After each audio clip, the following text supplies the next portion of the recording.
जब से Bihar DElEd admission 2024 से रिलेटेड इसका जो रिजल्ट जारी हुआ है, तब से बहुत सारे बच्चों के मन में सवाल उठ रहा है और ये पूछना चाह रहे हैं कि भाई मिनिमम कट ऑफ कितना जाएगा इस बार, मिनिमम, है ना। क्योंकि बहुत सारे बच्चे फेल हो चुके हैं, बहुत सारे बच्चों का नंबर कम आया हुआ है, तो वो ये पूछ रहे हैं कि मिनिमम कट ऑफ कितना जाएगा, यानी कितना नंबर लाने पर जो है कि हमें कॉलेज मिल जाएगा, चाहे प्राइवेट हो या फिर गवर्नमेंट हो, हमें कॉलेज मिलना चाहिए, तो मिनिमम कट ऑफ कितना जाएगा, कितने नंबर पर हमें कॉलेज मिल जाएगा।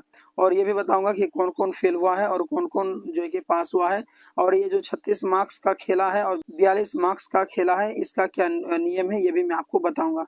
तो देखिए दोस्तों, जो मिनिमम कट ऑफ की अगर बात कर लूँ तो 2024 का, तो जो जनरल, ओबीसी और ईबीसी और ईडब्ल्यूएस से हैं, अगर उनका 42 नंबर से ज़्यादा है तो वो पास कहलाएंगे। अगर उनका जो है 42 नंबर से कम है, यानी ये बच्चों का जनरल, ओबीसी, ईबीसी, ईडब्ल्यूएस का 42 नंबर से कम है, तो वो फेल हैं, वो नॉट क्वालिफाइड हैं, वो काउंसलिंग भी नहीं कर सकते हैं। उसके बाद में जो बच्चे एसटी, पीएच या फ्रीडम फाइटर से हैं, तो उनका जो है 36 मार्क्स होना चाहिए। अगर उनका 36 मार्क्स से ज़्यादा है तो उनका प्राइवेट कॉलेज में एडमिशन हो जाएगा, वो पास कहलाएंगे।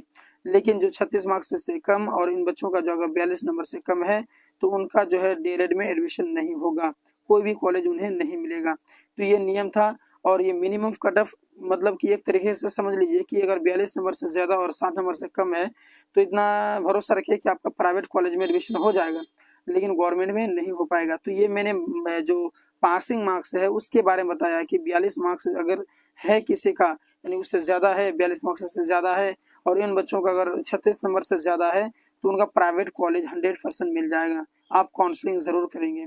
आई होप आप लोग बहुत ही बेहतर तरीके से समझ गए होंगे। मिलते हैं नेक्स्ट वीडियो में। धन्यवाद।